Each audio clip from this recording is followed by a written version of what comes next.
Object Detector Project in UMAGA Educational Academy by UMAGA Robotics and Innovation Lab. Good morning everyone, I am Shevi Srivastav and this is my team. We study at UMAGA Educational Academy at class 7 and today we are in the UMAGA labs. We are going to show you how this object detector project works. First of all, the materials required are an ultrasonic sensor, a breadboard, some jumper wires, a buzzer and an Arduino board. The connection of this project is very easy and we can do it very easily. The uses of this project are it can be used in automatic doors, in car parking systems, and as you can see here, this is an obstacle avoiding car.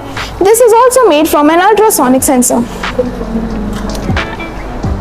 We use an object detector in our daily lives for many uses like in automatic doors, in car parking systems, etc.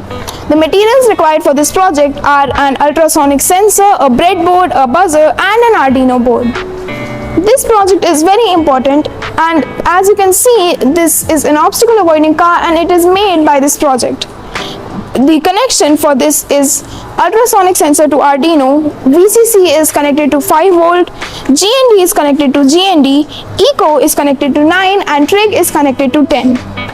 The buzzer is connected to Arduino. The long leg of the buzzer is positive and it is connected to the digital pin 11 and the short leg is negative and it is connected to the GND.